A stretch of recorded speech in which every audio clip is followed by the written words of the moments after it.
안녕하세요. 1월 14일 수요일 매일 성경 오늘의 말씀은 창세기 10장 1절부터 32절까지입니다. 다음은 노아의 아들들의 족보이다. 노아의 아들은 셈과 함과 야벳이다. 홍수가 난 뒤에 그들이 아들들을 낳았다. 야벳의 아들은 고멜과 마곡과 마대와 야온과 두발과 메색과 디라스이다. 고멜의 자손은 아스그나스와 리박과 도마갈이다. 야완의 자손은 에리사와 스페인과 키브로스와 로도스이다. 이들에게서 바다가 백성들이 지역과 언어와 종족과 부족을 따라서 전마다 갈라져 나왔다. 함의 자손은 구스와 이집트와 리비아와 가나안이다. 구스의 자손은 스바와 하윌라와 삽다와 라마와 삽드가이다. 라마의 자손은 스바와 드단이다. 구스는 또 니무롯을 낳았다. 니무롯은 세상에 처음 나타난 장사이다. 그는 주님 보시기에도 힘이 센 사냥꾼이었다. 그래서 주님께서 보시기에도 힘이 센 니므롯과 같은 사냥꾼이라는 속담까지 생겼다. 그가 다스린 나라의 처음 중심지는 시날 지방에 있는 바벨론과 에렉과 아깝과 갈레이다. 그는 지방을 떠나 아시리아로 가서 니네웨와 르호보딜과 갈라를 세우고 니네웨와 갈라 사이에는 레센을 세웠는데 그것은 아주 큰 성이다. 이집트는 리디아와 아남과 르합과 납두와 바르두스와 가술루와 크레타를 낳았다. 블레셋이 바로 이 크레타에게서 나왔다. 가나안은 맏아들 시돈을 낳았고 그 아래로 헷과 여부스와 아모리와 이르가스와 히위와 알가와 신과 아르왁과 스말과 하맛을 낳았다. 그 뒤에 가나안족은 사방으로 퍼져나갔다. 가나안의 경계는 시돈에서 그라를 지나 멀리 가사에까지 이르렀고 거기에서 소돔과 고모라와 아드마와 스보임을 지나 라사에까지 이르렀다. 이 사람들이 종족과 언어와 지역과 부족을 따라서 갈라져 나간 함의 자손이다. 야벳의 형인 셈에게도 딸이 나왔다. 셈은 에벨의 모든 자손의 조상이다. 셈의 자손은 엘람과 아수르와 아르박삭과 루와 아람이다. 아람의 자손은 우스와 훌과 게델과 마스이다. 아르박삭은 셀라를 낳고 셀라는 에벨을 낳았다. 에벨은 두 아들 낳았는데 한 아들의 이름은 그 시대에 세상이 나뉘었다고 해서 벨레기에라고 하였다. 벨레기 아우 이름은 욕단이다. 욕단은 알모닥과 셀렙과 하살마액과 예라와 하도람과 우살과 디길라와 오발과 아비마엘과 스바와 오빌과 하윌라와 요밥을 낳았다. 이 사람들이 모두 욕단의 자손이다. 그들이 사는 곳은 메사와 스발에 있는 동쪽 산간지방이다. 이 사람들이 종족과 언어와 지역의 부족을 따라서 갈라져 나간 셈의 자손이다. 이들이 각 종족의 족보를 따라 갈라져 나간 노아의 자손이다. 홍수가 난 뒤에 이 사람들에게서 여러 민족이 나와서 세상으로 퍼져나갔다. 오늘 아침 족보 이야기 좀 지루하게 느낄 수 있습니다. 하지만 성경에서 이 족보는 그냥 대충 그냥 넘겨야 될 부분이 아닙니다.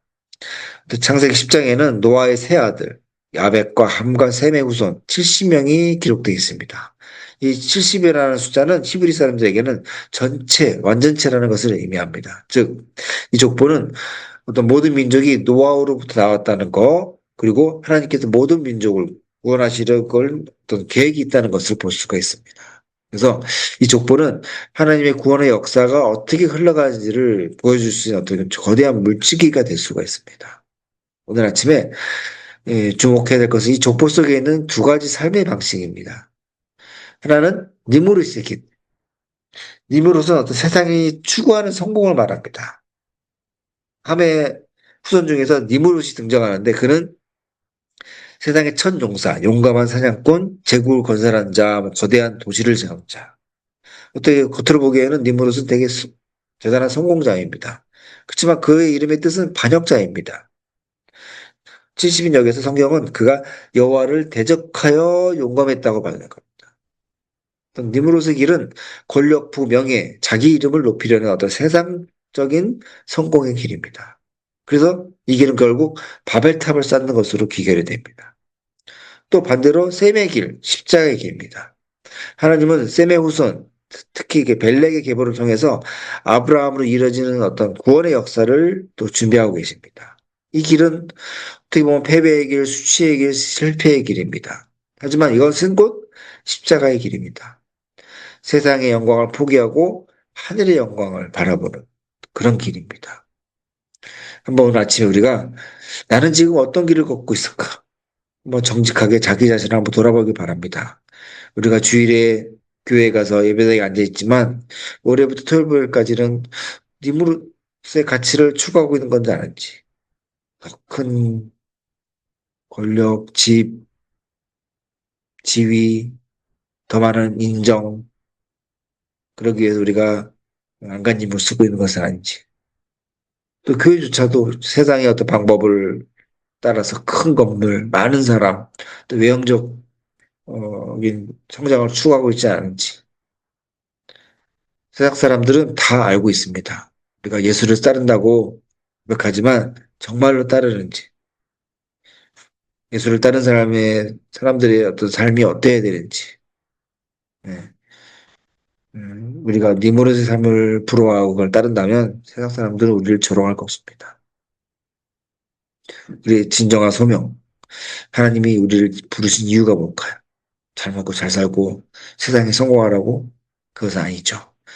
분명히 하나님께서 아브라함을 부르신 것처럼 우리도 부르신 거는 분명한 어떤 중보자, 어떤 심판받은 세상을 위해서 기도하고 어떤 복음의 통로가 되시려는 것, 구원의 역사를 다른 사람에게 흘려보내는, 이것이 우리의 어떤 소명이 될 수가 있습니다. 이를 위해서 우리가 삶 전체를 드려야겠습니다.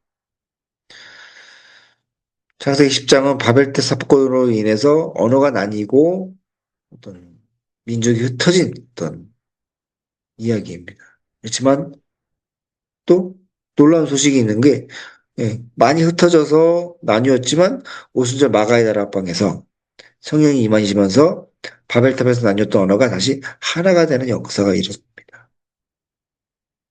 예수님께서는 누가 네 어머니며 내 어머니며 내 동생이야. 누구든지 하나님의 뜻을 행하는 자가 내 형제여 내 자매다라고 말합니다. 이제 우리가 혈통의 족보가 아니라 그리스도 안에서 하나님에 속한 족보, 하나님의 족보에 속한 사람들이 되야겠습니다. 오늘 아침 일어나셔서 우리가 일터에서나 가정에서 한번 스스로 한번 돌아보시기 바랍니다. 내가 니무롯의 가치를 추구했는지, 아니면 예수님의 얘기를 걷고 있는지, 내가 진정으로 원하는 것이 무엇인지, 내가 세상의 성공을 불하고 있는 것은 아닌지, 한번 오늘 하루 십자가의 길을 선택하겠습니다.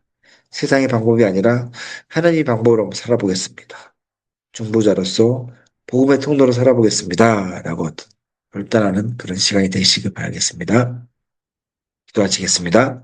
하나님 아버지, 오늘 말씀을 통해서 우리가 정체성을 다시 한번 깨닫게 해주셔서 감사합니다. 우리가 세상의 가치를 추구하는 니무롯의 후손이 아니라 십자가의 길을 걷는 예수님의 제자임을 고백하는 저희가 되게 해주시옵소서. 오늘 하루 우리 삶에서, 우리 가정 안에서 중보자로서 복음의 통로가 되는 그런 삶을 살아가게 해주시옵소서. 세상의 영광이 아니라 하늘의 영광만을 바라보면서 하나님의 족보에 합당한 그런 삶을 살게 해주시옵소서. 예수님 이름으로 기도합니다. 아멘.